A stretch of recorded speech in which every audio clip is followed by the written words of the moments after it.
Thank you all so much for joining us this afternoon for an incredible event, a Henning Award that we're presenting to a special friend of mine and the college. My name is Tim Farley, and I'm the Director of Community and Government Relations for St. Mary's College, and I've had the opportunity to work here, the dream job, if you will, for the last 8 years. And the thing that makes the dream job so wonderful is I've had an opportunity to work with some really incredible people in leadership. Brother Ron Gallagher earlier, and then 3 years ago we had the opportunity to welcome our first lay president, our first president that's not a Christian brother, and he's done an outstanding job. So I'd like to welcome Jim Donahue. Come on up here and say a few words as we get started.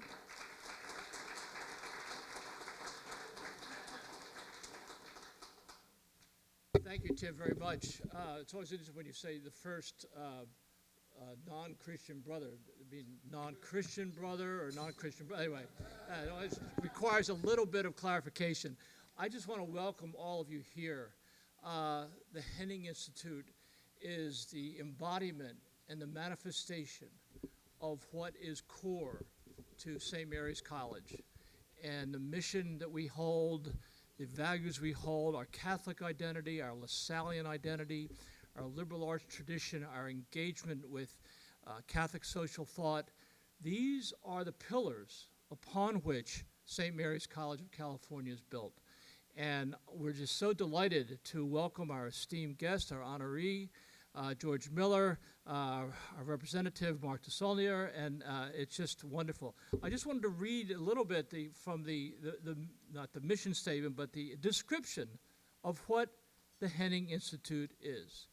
It's inspired by the life and work of John F. Henning, a St. Mary's College graduate, former U.S. Undersecretary of Labor, who also served for 26 years as the Executive Secretary-Treasurer of the California Labor Federation, AFL-CIO. The Henning Institute is a center for the study of Catholic social thought, with special emphasis on the question of human work and its centrality to the common good. Students are invited to take part in the Institute's program of academic conferences, lectures, publications, and seminars. And for the Henning family that are here, for all who have been associated with the Henning Institute for so long, I just want to welcome you here. It's truly a very special occasion for us, and we're in for a very, very wonderful, wonderful afternoon. Thank you all for being here.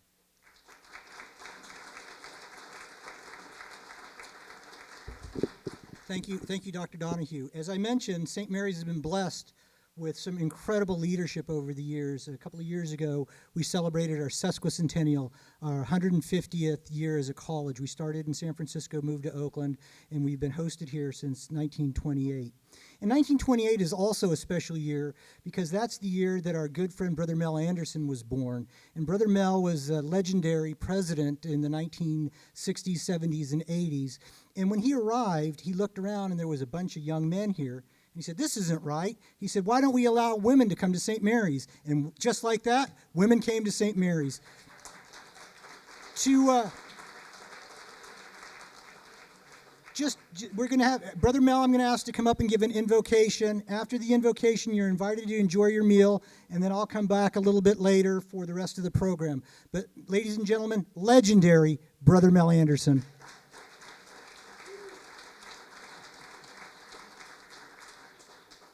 Thank you very much.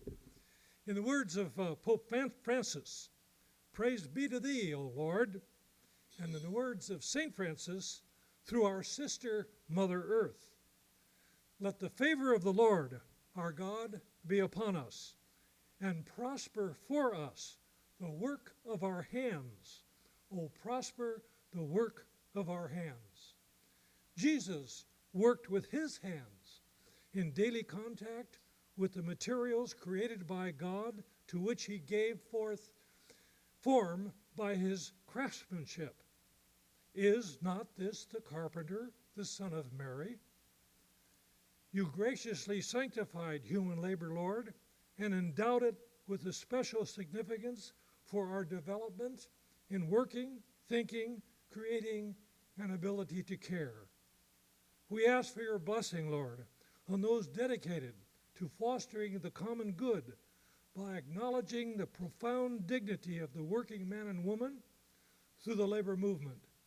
And we ask a special blessing on Congressman Emeritus George Miller for his support and protection of those who work by the sweat of their brow.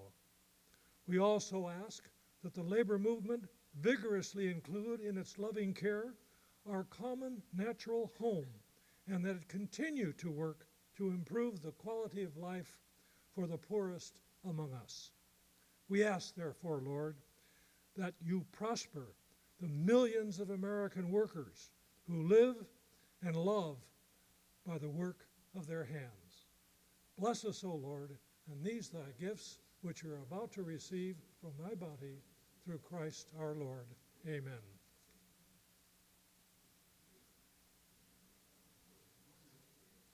We have a special treat this afternoon. We have the St. Mary's Glee Club will be performing for us. And just by way of background, last year they were performing all over the world, and they were performing in Eastern Europe. And while they were there, there was a promoter from Carnegie Hall who found them, and he approached Dr. Julie Ford and said, "What can I do to bring the St. Mary's Glee Club to Carnegie Hall?" So earlier this year, these fine students performed at Carnegie Hall. Dr. Ford, come on up.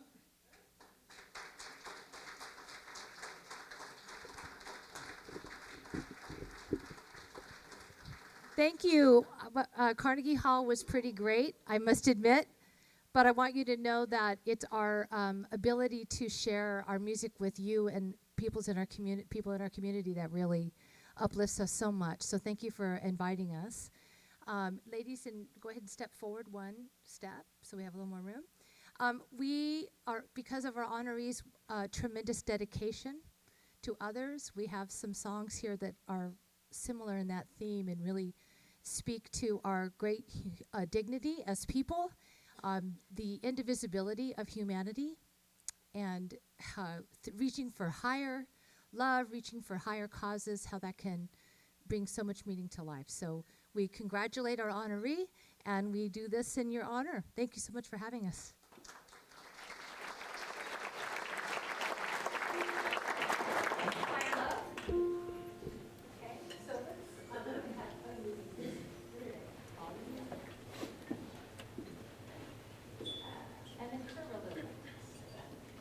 We've learned to be flexible.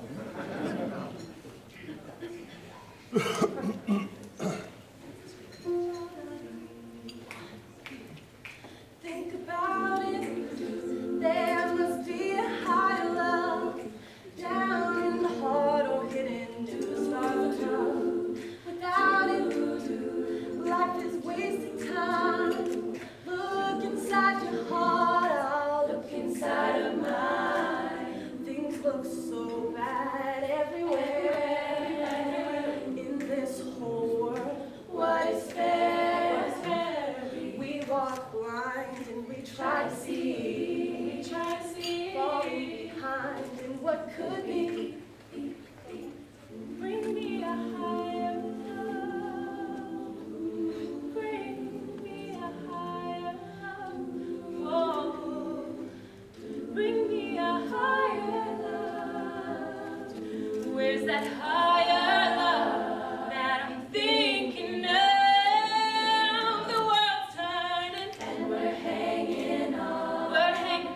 Facing the dark and the fear, standing all alone. There's a yearning about it, and it's real about it. Oh, there must be someone out there who has feeling for me. Things look so bad everywhere in this whole world. What is fair? We walk blind and we try to see. Falling behind in what could be. Oh, bring me a higher love. Oh, bring me a higher love. A higher love. It's that higher love that I'm thinking of.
And I like to tell the women, in particular, to be encouraged to be strong.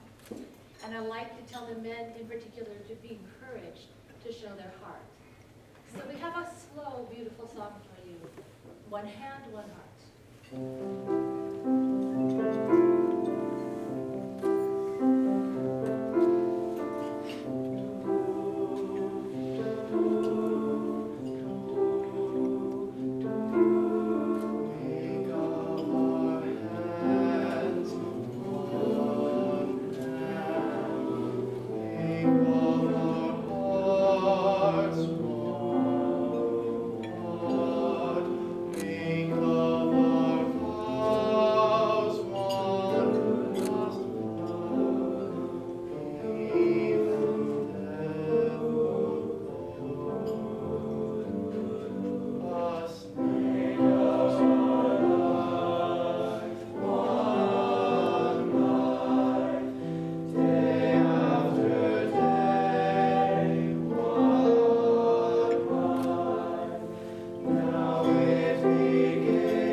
So we have one more piece that's more official set, and then one more unofficial, which will become apparent as to why we chose it in a moment. So we give you now Stevie Wonder.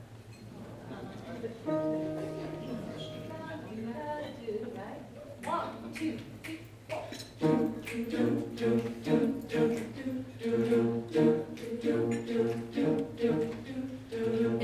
Everybody's got a thing, some don't know how to handle that. Always reaching out in pain, some little things are but don't you worry about a thing.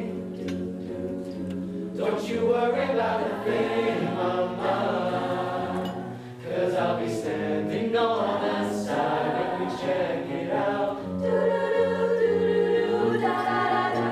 They say your style of life's a drag, and that you must go other places.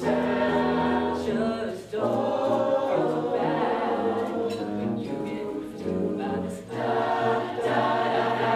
But don't you worry about a thing. Don't you worry about a thing, mama. 'Cause I'll be standing on that side when we check it out.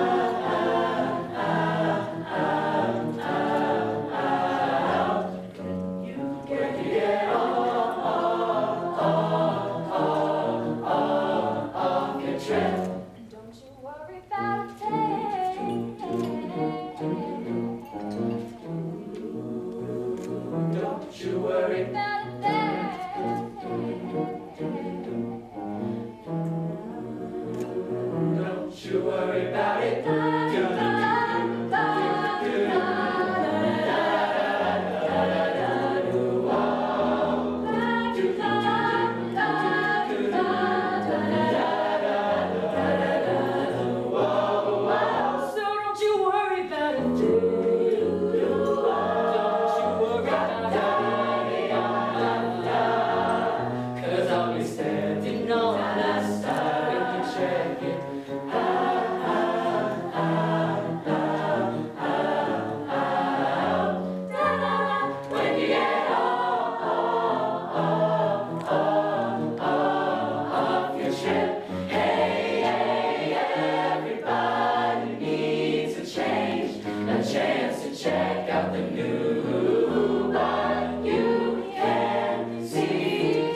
hey, I've got your back. Go be adventurous and do your thing, and we've got your back. Thank you again for having us. We have one more quick song, and if you know it, we want you to join in. And this is a South African protest song, and it's really a testament to how change can happen just by singing peacefully, right? Protesting peacefully. And so we give you now, Siahamba is the African name, but in English it's, we are marching in the light of God. 1, 2, 3. Marching in the light of God. We are marching in the light of God. We are marching in the light of God. We are marching in the light of God. We are marching, marching, we are marching, marching, we are marching in the light of God. We are marching, marching, we are marching, marching, we are marching in the light of God. We are singing in the light of God. We are singing in the light of God. We are singing in the light of God. We are singing in the light of God. We are singing, singing, we are singing, singing, we are singing in the light of God. We are singing, singing, we are singing, singing, we are singing in the light of God. We are dancing in the light of God. We are dancing in the light of God. We are dancing in the light of God. We are dancing in the light of God. We are dancing, dancing, we are dancing, dancing, we are dancing in the light of God. We are dancing, dancing, we are dancing, dancing, we are dancing in the light of God.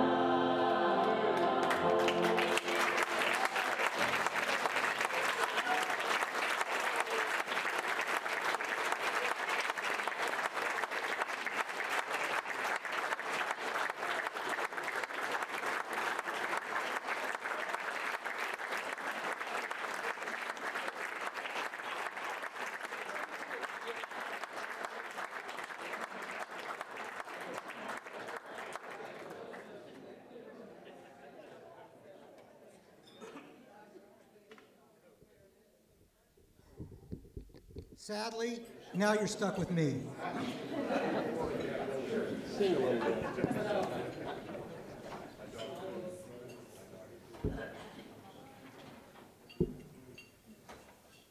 Now we're going to continue with our program this evening, or this afternoon, I should say.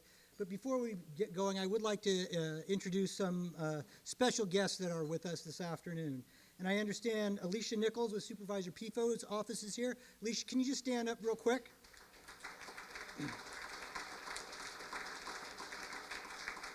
Representing our new state senator who represents St. Mary's so well up in Sacramento, Teresa Geringer. Teresa? And I'd like to point out that she's a member of the Lafayette School Board, an elected official in her own right. So welcome as well. Representing Congress member Barbara Lee, we have Adrian Ursino. Adrian is an alumni of the George Miller Farm team of people that have gone off to be chiefs of staff in several other congressional offices. We're also pleased to have Mary Nicely here representing Assemblyman Tony Thurman. And it gives me great pride to welcome former Assembly member Nancy Skinner here. And like Mark Dussaulnier, when he was in Sacramento, every year the governor, both parties, would cut the Cal Grant. And the Cal Grant is very important to our students. And Nancy represented St. Mary's and the La Miranda area in her assembly district. And when she was chair of the Assembly Budget Committee, she fought back. Mark fought back, and they preserved the Cal Grant that so many of our students have really benefited from. So I want to give Nancy another round of applause, please. And we have some past recipients of the Henning Award. We're really honored to have these individuals come here and join us this afternoon. And I know John Moylan. Mr. Moylan, are you here?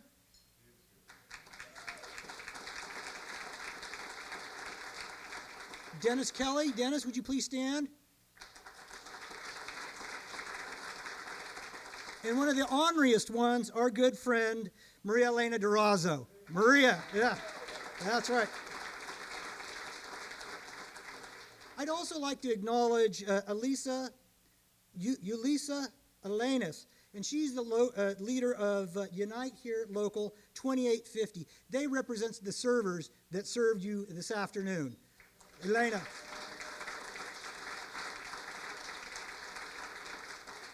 And I know they don't want me to do this, but I'm going to ask Chanel Scales and Adrian Orsino just to join me as I read this letter. Would you please come on up?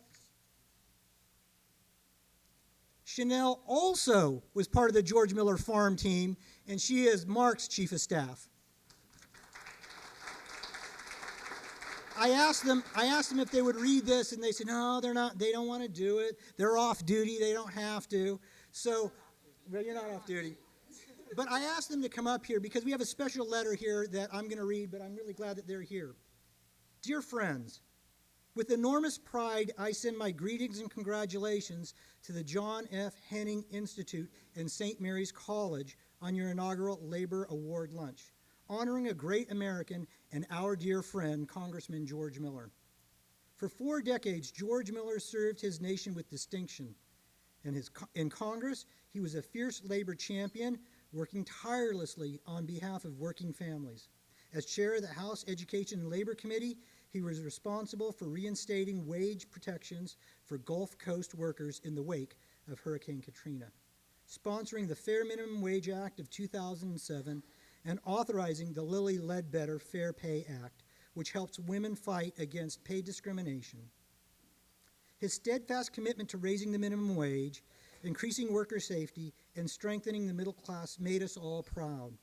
Dean of California's congressional delegation, George always drew special inspiration from his constituents and from his home state. Honoring Congressman George Miller is a fitting tribute to another great American, the legendary labor leader, Jack Henning. Jack Henning was our hero. For four decades, he fought for the front lines of the labor movement, for justice, equality, and human rights for millions of Americans.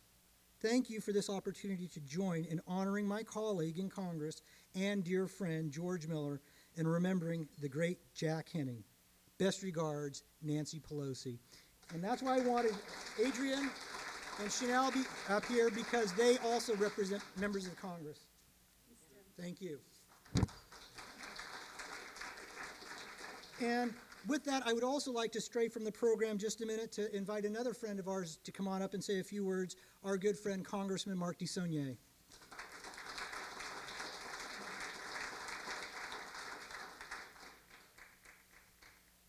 Got a relative back there applauding a little longer, or a former employee maybe. I just want to really thank St. Mary's. Yesterday at this time, your president and I are proud graduates of, I always have to admit this, a Jesuit college. Jimmy and I graduated from the College of the Holy Cross. Yesterday I had breakfast with Father Burrows, and we talked about St. Mary's and Jim. But we also talked about how important it is for Catholic education, but the incredible inspiration experience of having the Pope come and talk about the social gospel of Christ, which most of us in this room and availed us of these educations realized that when we went out in the world, just as these young people, that we were supposed to help one another, and that we were supposed to fight for one another, and that wealth was something that wasn't just the acquisition of goods, but wealth was the friendships and the connection to other human beings, to make sure in this country it's all about equal opportunity. And we're at a point right now, and it's mostly I want to thank you for this, because I get to work in a place following Congressman Miller, and Congressman Miller told me this before I went back, that I should be prepared for the obvious, that members from other parts of the country didn't think like members from the Bay Area. I keep telling them, why do you want to take away NLRB? Why do you want to hurt people? We have really stringent worker protections in the Bay Area, and our economy does much better than Alabama, Mississippi, but that's fun to say in meetings, but it doesn't seem to convince them. So I just mostly want to thank you and also to recognize George Miller. When the first day I went into the Education and Workforce Committee to take George's seat as a representative from Northern California on that committee, where he had been the chair and the ranking member for so long, the new ranking member, Bobby Scott from Virginia, a wonderful member, was waiting for me with this big grin in his face, and he says, "Come here." So he drags me over to where I'm going to sit, and he sits me down there, and he says, look who's looking over your shoulder. And it's a giant color portrait of the former chair, Mr. Miller. And we have pictures on our social media where I'm looking confused during hearings, and he's looking down at me like, I'm going to have to kick your ass if you don't start moving and protecting people here. So that's all to say thank you. I think this is such an important time in our country. You know, we hear that from politicians always. Yesterday, hearing the new speaker actually get up and speak with a good deal of emotion, I thought, about income inequality and the struggle for working Americans to have not just enough wages, but also, because the cost of living, enough purchasing power. So we're in a moment where both parties are saying the same things, but both parties have to have a renewed passion, and particularly the minority party has to have a renewed passion to make sure that every American has opportunity, doesn't graduate from college with ridiculous debt. Every minute in the United States, we add another $3 million of student debt. That 3 million Americans own as much as 150 million Americans is not to ascribe blame to anybody, except to all of us who believe in the American dream and the American faith and opportunity for everybody, that the labor movement has been the most forceful, passionate instrument of in this country. And right when that labor movement is struggling for new members and is being attacked all the time, there's no more appropriate person to thank for his service and his incredible passion for working people. And if any of you have ever had a chance to see the video that Barb Johnson and Congressman Miller's staff did at the greatest moments of George Miller on the floor of the House of Representatives, you will be glad to know that he cost you your tax dollars by breaking, I think, 3 or 4 podiums.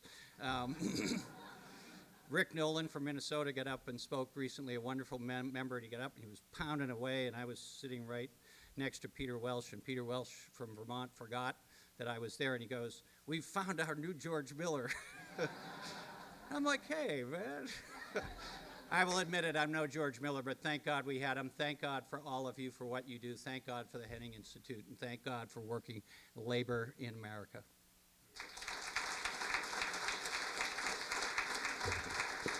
And thank you, Mark. And thank you for your remarks. And also, Mark also fought back on the Cal Grant, and he initiated something that's become a tradition here at St. Mary's, and that's the legislative lunch. And so I know that Tony Thurman's got a representative here, and Steve Glazier. So in May, you'll be getting an email from me inviting your members here to continue with the Mark DeSaulnier annual legislative lunch here at St. Mary's College. Yeah. And it's with great pleasure that I also bring legendary Brother Mel back up and Mr. John Henning Jr. for the real program this afternoon. And one last thing, you have to stay till the bitter end. I have a special presentation for all of you, so you don't want to miss that, so make sure you stay till the end.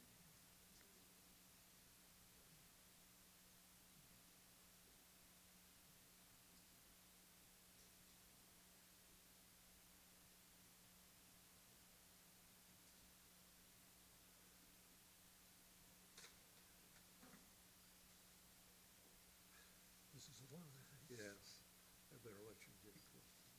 All right, thanks, John. John F. Henning Institute for Dignity of Work and the Worker. Honorable George Miller, Member of Congress from 1975 to 2015. To the title Legislator, Honorable from Antiquity, you, a tireless advocate of measures to foster economic growth and the fair wages for all, to ensure workers' access to health care and secure retirement, to bring uplifting educational opportunities within the reach of all, to conserve and defend our common heritage, the earth, have added new luster in our time. Therefore, the John F. Henning Institute and St. Mary's College of California, confident of the approbation of myriads of your fellow citizens, offer this heartfelt declaration of thanks, congratulations, and commendation. Given at St. Mary's College, October 30th, 2015. Yeah, give it to George.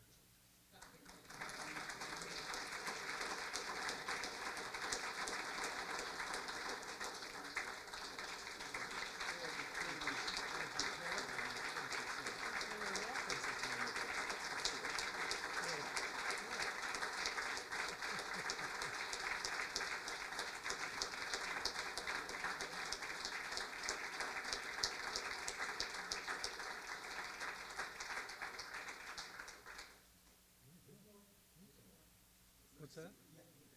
There's more. Before we get, yeah. And at this time, I'd like to invite President Donahue back up and Courtney Lohman. What year are you, Courtney? Class of '05, and she is with Alumni Relations, and her and Jim have a special presentation this afternoon as well. And then, George, when you're done, then we can have your comments. Have the honor of welcoming George Miller not just to our campus today, but into the ranks of our alumni. We, George, have designated you an honorary alumnus of St. Mary's College, and we are so proud to include you in our community. You always have been a part of our community, but in a very special way as an honorary alumnus. Now you can put on your veto if you still have a veto, honorary class of 2015. So George, please, on our behalf.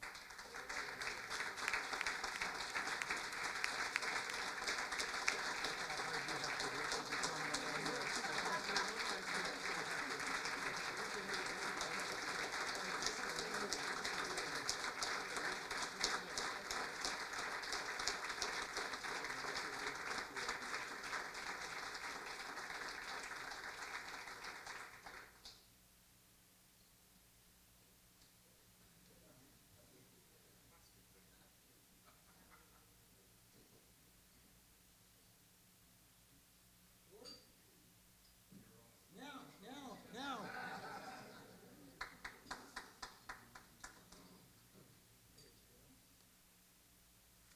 I never know when a production of a Tim Farley show begins, or whether we're in the middle of it, so it's always very difficult. Whew. Well, thank you so very, very much. This is a wonderful honor for me today to be here, certainly to be at St. Mary's College, which has been a part of certainly my private life with my grandfather and my father. Both have gone to graduate from St. Mary's, and my public life, because I've used this college as a resource for so many different purposes throughout my career in the Congress. And now to think that I'm an alumni. It's funny, I was only here for one water polo season. I don't know if that. I must have accumulated one hell of a lot of units at that particular time to become an alumni, but I am honored by the idea that I would be included in the alumni of this incredible college. And Mark, thank you so much for making the effort to be here. I know where you were yesterday, and making that. Well, be careful what you wish for, Mark. I didn't say this was going to be all daisies and roses, you know. There is the tea party. I'm sorry about that. But no, we've got to stop this. And thank you so much, John, Dan, and the Henning family for being here and for supporting the Institute. It's a terribly important institute, and some people would argue that labor's time has come and gone And I think the fact of the matter is, it may be more important to say that there's no more important time for working people in this country to have participation and support and hopefully their membership in organized labor. So thank you to all of my friends in labor. We had a great ride for those 40 years. I could have never done it without the home support. I always knew, however far I was walking out on that limb, that they had my back. And I can't tell you what it meant all of those years to know that support was there. So thank you. Thank you so much to you all here. John Henning was a remarkable person, and everybody in this room understands that. But for someone like myself, when I first, I knew of John Henning because of my father's relationship with him when my father was in the state legislature. And, but then when my father passed away and I ran for his seat in the state Senate, where I would since learned from a person who introduced me one night that I'm the only person in America that had a mandate to go to law school instead of go to the state legislature. They voted for John Nedgerly. What the hell do I know? Anyway, but Jack Henning helped me in that campaign, and then again when I ran for Congress. But in between that time, he was among a number of people that ended up being my mentors. They didn't know it at the time, and I didn't know it at the time until I needed to use the lessons that I took away from their friendship, from the conversations, from their debates that I was able to participate in. When I lost the election, I went back to law school at UC Davis, and I worked full-time for George Moscone. And there I met John Henning as a representative of labor working the legislature in our state.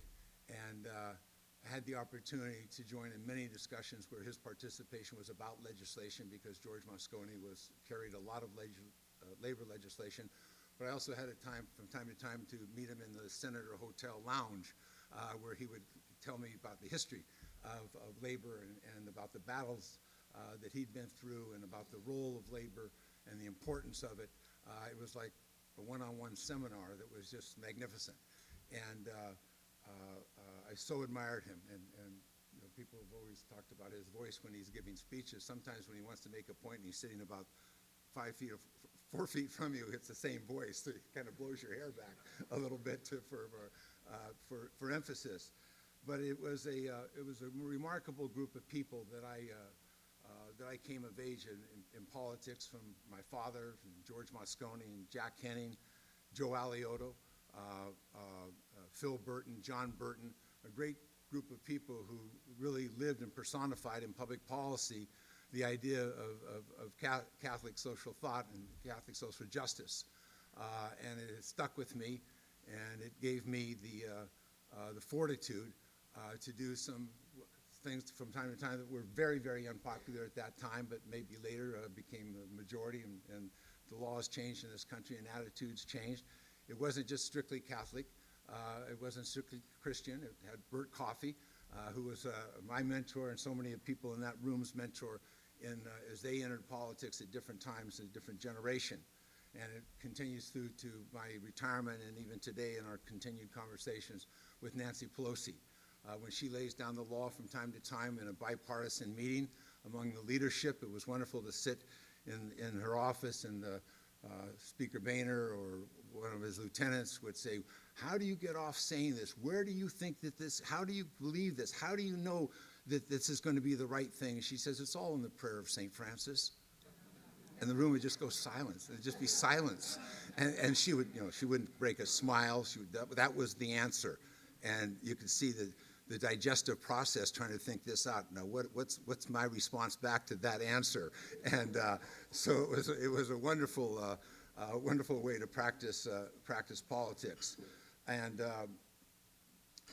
I'm so fortunate to have had that experience with those individuals who were so strongly believing that the mission of those of us who are fortunate enough to hold public office is about social justice.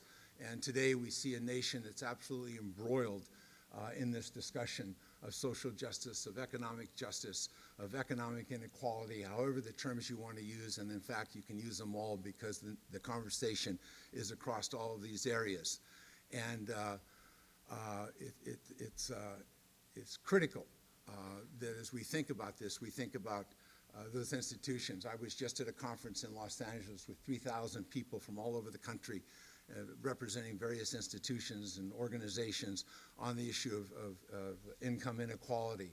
And as I was listening to the presentations and later made a presentation, I was thinking, and it was brought up by a number of the speakers also, it wasn't my original thinking, but the dependence, if you're going to get this right, the need for organized labor. If you look around the country, and we're discussing this, if you think about where there's labor density, there's much greater social mobility. Your chances of being socially mobile across income, across the social status in where there's heavy labor density is far greater than anywhere else in the country. And where you have the least labor density, you have the least social mobility of people bettering themselves than their parents or their grandparents, however we measure that in this country. And of course, education. Where education works, where kids can get a first-rate education, it makes a big difference, and that certainly takes you to the Teachers for Tomorrow program here at St. Mary's, which is just I bragged on them for, what's it been now, 15 years or 12 years, whatever, on the quality of teachers that they present to our school systems across this state and across the country. It's been my passion my whole life, is about the education of young children and the chances to sort of cash that ticket of your American citizenship with economic opportunity. And that's St. Mary's, and that's why this award means so much to me. There's a lot of lessons learned in all those conversations, and you'll notice there's a significant number of St. Mary's graduates, a couple of USF guys, but what the hell. They fell by the way, you know. But some great lessons. One of the quick lessons was Joe Alioto, who was, you know, when he was like a bull, he was, you know, a charger. Second only to Gene McAteer, you know, was sort of the same school. Those of you who grew up in the city would recognize. And he was running for governor, and he'd helped me in my Senate campaign. He was going to run for governor. And he came to Martinez, he came to the Carpenter's Hall, Tim, and it was sort of the Sons of Italy, because they were so proud that an Italian-American was going to run for governor, and then the Democratic Club. And when he came in, he sort of came in and nobody stood up, nobody applauded, and he walked around to a few of the tables, and either they were in awe or they just didn't quite get it, because I'm not sure he was the featured person, but he knew the event was taking place. In politics, you know, three people on a street corner, you shake their hands and become a member of the family. And so he was in the room. And so they finally got him up to speak, and he tore the place down. I mean, it was rocking when he was done. So I went up to him and I said, gee, you know, Mr. Mayor, I said, you know, I feel bad about when you came in that you know, people didn't seem to go to you and recognize you, what have you. He says, George, he says, in politics, no one remembers how you entered the room. They remember how you left the room. And it's with me my whole life, my whole political life. And when I was thinking of retiring, I was thinking about how do you remember a person who's been in public life all these years? And it is probably how you leave the room. And thinking of Joe Alioto, I said to myself, you know what, I think it's time to go home. And I'm so happy I did, and I'm so happy I'm here today, and thank you so much for the recognition. I really deeply appreciate it. And thank you to so many people in this room who helped me get elected every 2 years, and to the wonderful staff that made it all possible. We had a great team all of these years with talented and deeply, deeply committed people to social justice and righting the wrongs, and I was so proud to be part of that. Thank you so much for this award. Thank you.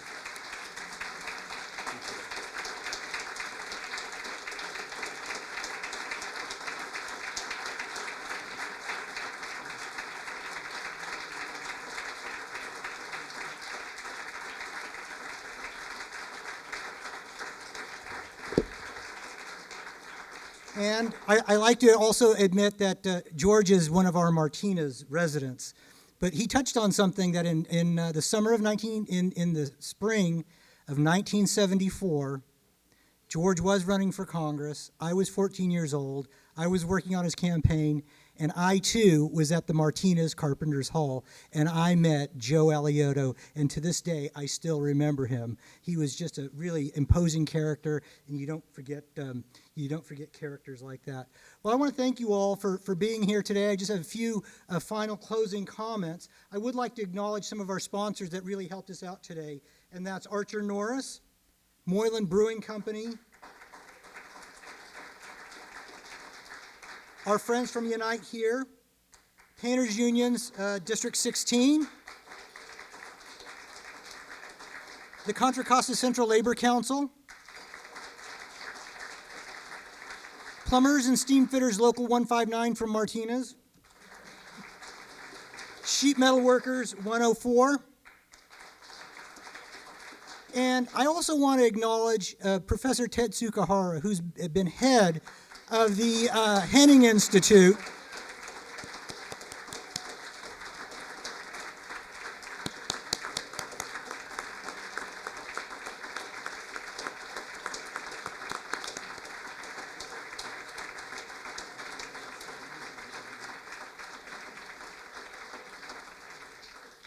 Without Ted's continued dedication and focus, this event would not happen. So I want to, thank you all again for recognizing Ted. And lastly, we want to thank the Moylan family, who, as you leave, they present a special little St. Mary's ale for your pleasure. So on your way out, please grab a glass and tip a pint. So thank you all for coming.